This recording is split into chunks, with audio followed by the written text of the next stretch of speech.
sacrées nanas qui m'écoutent et les sacrés mecs également. Je suis ravie de te retrouver pour ce nouvel épisode dans lequel je vais aborder notre envie, notre appétence pour tout ce qui est apprentissage et combien ça peut nous nourrir.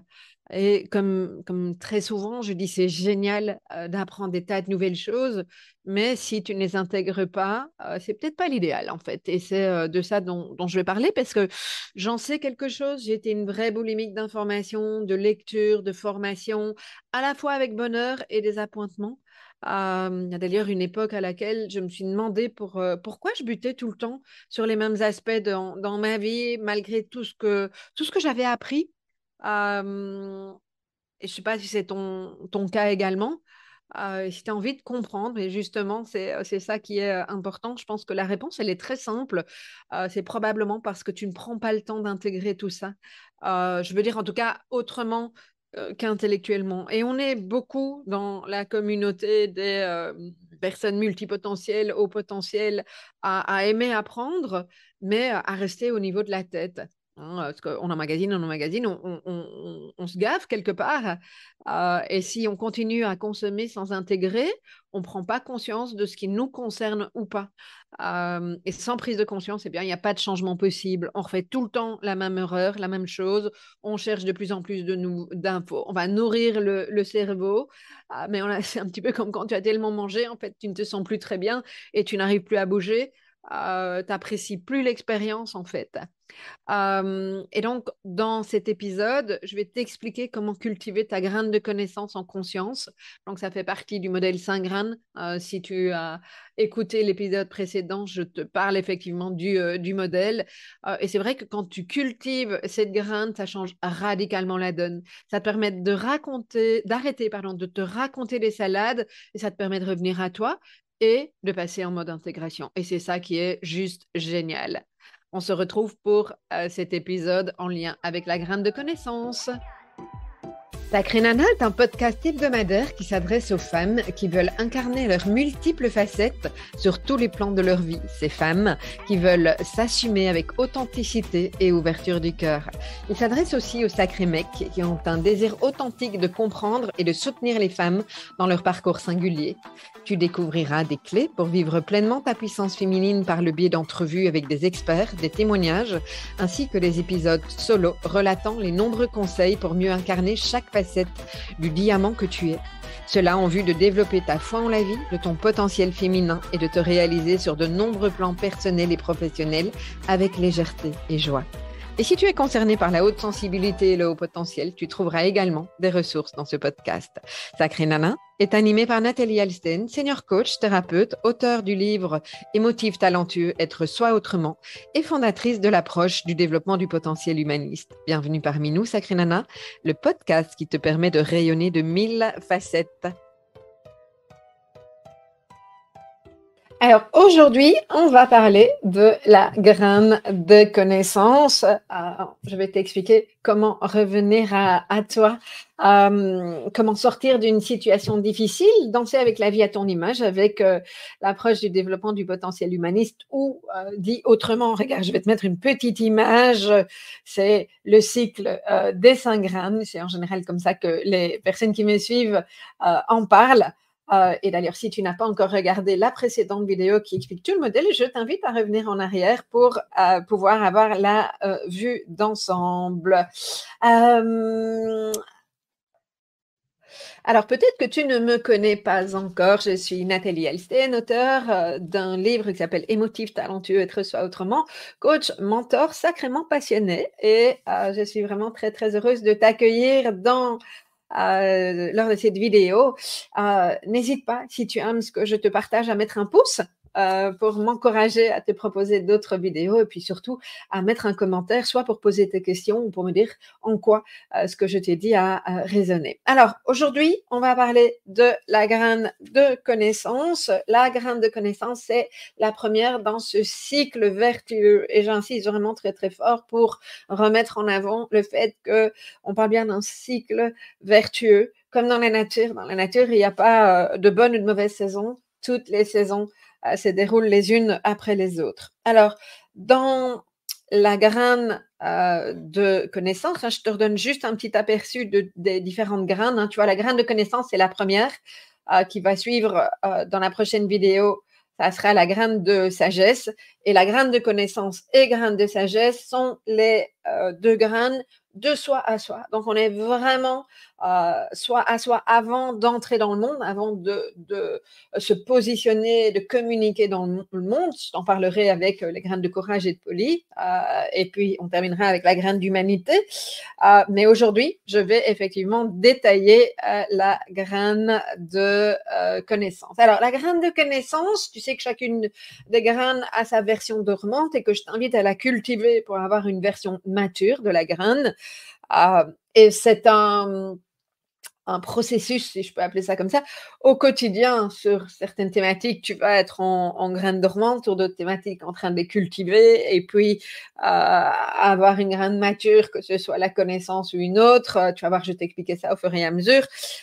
C'est ni bien ni mal, c'est une fois de plus comme dans la nature, tout fleurit pas en même temps, tout demande du soin, tout demande d'être planté dans un premier temps, et une fois de plus, une graine dormante, ça n'est pas quelque chose qui n'est pas OK, c'est juste une première étape. Hein, quand on est dans la nature, bah, tes graines, il faut d'abord les planter. Et donc, forcément, elles dorment au moment où tu la plantes, elle n'est pas encore mature. Okay. Alors, la graine, plus concrètement, dans la graine de connaissance, la graine dormante, c'est quoi? C'est tout ce que tu as pu apprendre sur toi. Le fait d'écouter ma vidéo, c'est un démarrage de la graine dormante. Quand tu lis des bouquins, quand tu vas te renseigner, tu écoutes des podcasts, que tu lis des articles de blog, que tu suis certaines personnes sur les réseaux sociaux, que tu fais des tests de personnalité. Il y a plein de choses. Hein. Il y a, je pense aussi à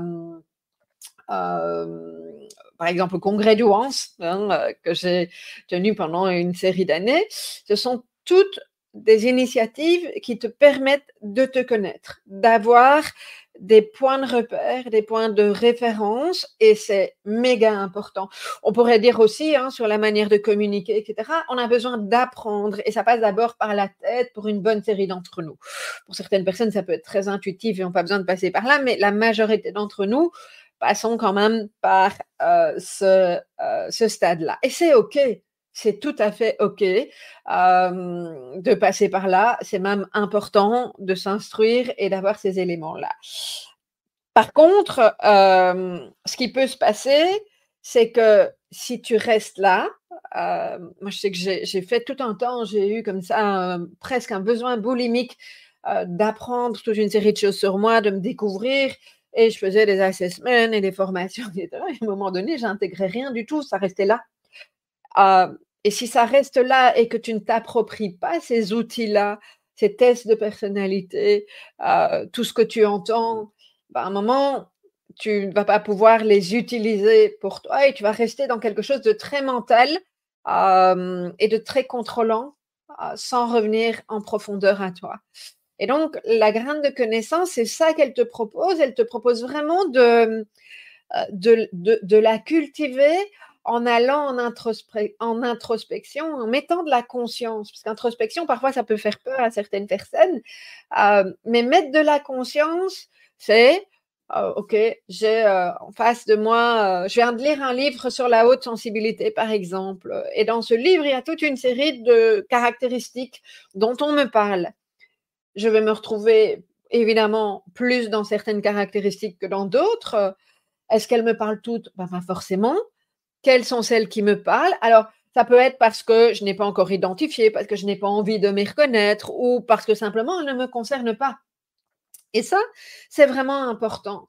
Parce que sinon, on se retrouve dans des cas de figure où j'ai des personnes qui me disent: ah non, moi, je ne suis pas concernée par le haut potentiel, puisque tu sais que c'est à la base mon expertise, même si mon expertise est bien plus que ça et j'ai envie de te proposer bien plus que ces aspects-là des choses.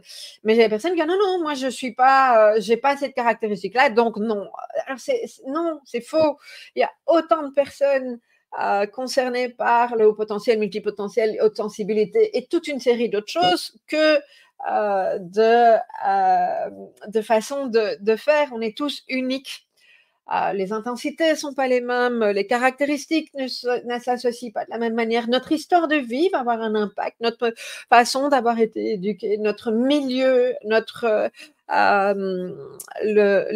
façon dont on a fonctionné à l'école, dont on se sent en décalage ou pas. Et c'est bien pour ça que je parle d'histoire de vie. S'il y a une histoire de vie compliquée, et ben, ça ne va pas être intégré de la même manière. Nos caractéristiques ne vont pas être accueillies de la même manière si elles ont été reconnues ou pas, s'il y avait un terrain sécure pour pouvoir les accueillir. Donc, tout ça fait qu'effectivement, c'est important de mettre de la conscience là-dessus et d'aller le plus loin possible. C'est le processus d'une vie, hein, mais au plus tu apprends à te connaître vraiment à titre personnel et à ne pas bloquer sur un profil, pas rentrer dans les cases. Enfin, la graine de connaissance, c'est ça qu'elle t'invite à faire aussi, c'est sortir des cases et aller vraiment voir ce qui te parle. Voilà. Et ça prend un temps. Même quand tu fais une formation, hein, graine de connaissance, c'est facile à identifier. Graine de connaissance, quand tu sors d'une formation, c'est pas pour ça que tu sais, que tu as intégré et que tu sais tout de suite utiliser ce que tu as appris en termes de compétences. C'est intéressant de te les approprier et tu vas pas tout approprier. C'est une de mes casquettes en tant que formatrice. Je sais que je vais transmettre toute une série de choses et que dans un groupe, certaines personnes vont acquérir certaines compétences, d'autres compétences, que certaines choses que j'ai dites et que j'ai peut-être même répétées vont pas être entendues, alors que pour d'autres personnes, ça va l'être parce que c'était le juste moment et c'était ça qu'elles avaient besoin d'entendre. On sait en tant que formateur que, alors après, il y a effectivement toute une partie pédagogique qui permet effectivement de permettre à la personne d'intégrer les choses, hein, d'assimiler, mais on sait que si la personne retient 10% de ce qu'on a dit, et intègre, ça c'est déjà pas mal. Ok. Donc il y a les 90-90% supplémentaires, il faudra les réentendre au bon moment, peut-être par une autre personne, etc. Et la vie, c'est ça en fait. Et donc aller cultiver cette graine, c'est ça. C'est prendre le temps, non pas de rester dans le mental et de lire encore et encore et encore plus de livres, mais prendre le temps de t'approprier effectivement ce que ça veut dire pour toi. Ok. Ça va mûrir en fait, c'est ça, c'est cultiver. Ok. Alors, j'ai pris l'exemple, hein, j'aime bien donner des exemples concrets. Hein. J'ai pris l'exemple, tu découvres que tu es concerné par la haute sensibilité. Tout ne va pas forcément te parler, tu ne vas pas forcément réagir comme quelqu'un d'autre qui est également hautement sensible. D'où l'importance de ne pas se comparer. Eh bien, toi, avec toi ici, vraiment important de mettre de la conscience, de prendre ce temps-là, cet espace-temps. Et quand je dis espace, c'est toi avec toi-même. On est dans un rythme de vie où il y a tellement de choses qui se passent, tout va tellement vite, on est envahi par tellement de choses que ça peut être vraiment intéressant de prendre ce temps-là. Et donc, d'identifier quelles sont tes zones de génie, tes zones de compétences, tes lumières, quelles sont tes croyances limitantes aussi, parce que ça passe par là également, quelles sont tes peurs et tes doutes, et de les regarder en face. On ne nous apprend pas forcément ça. Et je trouve que c'est vraiment important de pouvoir identifier ça et de s'accueillir là-dedans et de mettre cette conscience-là, nos zones d'ombre, nos blessures. Pas pour, une fois de plus, intellectualiser le pourquoi et comment, mais c'est juste les reconnaître, les accueillir comme faisant partie d'une série de nos facettes. Ça, c'est tellement important, à mon sens, d'avoir cette conscience de soi. Parce que c'est très aidant. Tu vas voir dans les prochaines graines à cultiver, avoir une photographie exacte qui est celle d'aujourd'hui, qui ne sera pas la même demain, qui ne sera pas la même le jour suivant, etc. Et en fait, moi, avec le modèle 5 graines, c'est ça que je cherche à faire, c'est à t'équiper pour que tu puisses mettre de la conscience et naviguer en fluidité. Ok. C'est ce qui va te permettre le changement. On dit, quand j'étais formée au coaching, c'est vraiment ce qui a été mis en avant, c'est que il n'y a pas de changement s'il n'y a pas de prise de conscience. Et ça, c'est ce que je t'invite à faire avec cette graine-là, mais avec d'autres. C'est d'avoir la conscience de toi, de toute une série de tes caractéristiques, de de toutes tes facettes en les accueillant, idéalement avec cette ouverture du cœur dont je vais te reparler. Et ça se fait en parallèle avec la graine de sagesse dont je vais te reparler dans la prochaine vidéo. Sinon, tu te racontes des salades. C'est très simple et on est très doué en tant qu'humain pour faire ça, se faire croire qu'on est tout puissant alors qu'on ne l'est pas, ou au contraire, croire qu'on n'a aucune puissance alors qu'on en a quelque part une certaine, mais la question c'est de savoir laquelle et comment. Certainement pas par rapport aux résultats, je t'en reparle dans les prochaines vidéos. Alors, j'ai envie de te donner un exemple concret parce que pour moi, c'est important. Je vais le faire au niveau relationnel parce que très souvent, quand même, vous venez vers moi par rapport à l'aspect relationnel, que ce soit familial, amoureux, amical, professionnel, relation. C'est pour moi un espace de développement. C'est de plus en plus clair que la relation nous permet de mettre la lumière sur ce qui nous anime, ce qui nous active dans la fluidité ou pas. On va beaucoup en reparler dans la graine de courage, qui est la 3e graine, qui sera dans la vidéo encore après. Mais c'est vraiment intéressant de voir ce qui se passe dans la relation. Alors,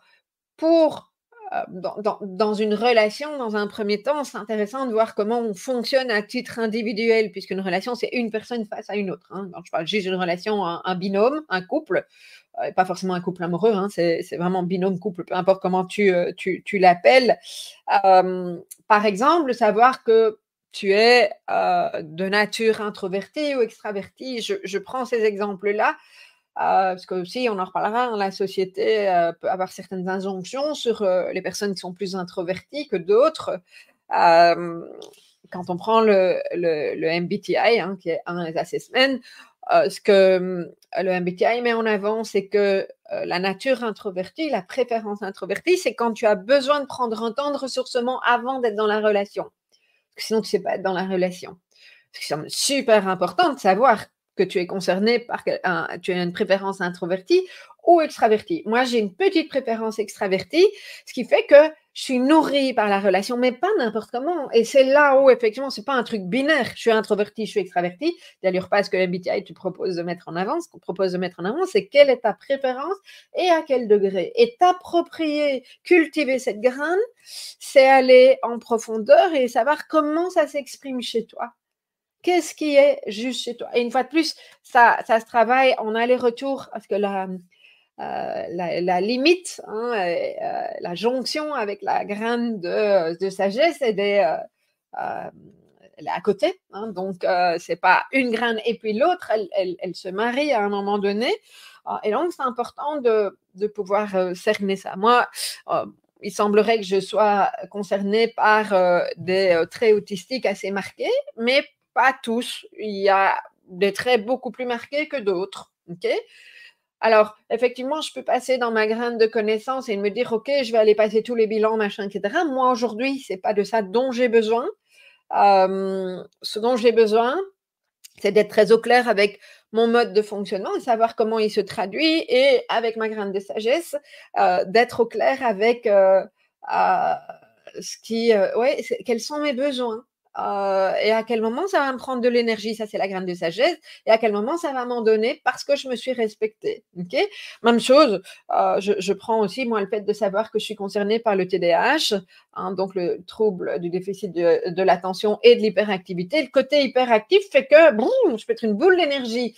Le savoir fait que dans la relation, donc on y viendra plus tard dans la graine de courage, dans la relation, ça ne veut pas dire que je vais me suradapter, mais j'ai cette conscience que mon côté hyper enthousiaste, etc., peut être absolument génial pour certaines personnes et peut être pratiquement envahissant pour d'autres personnes.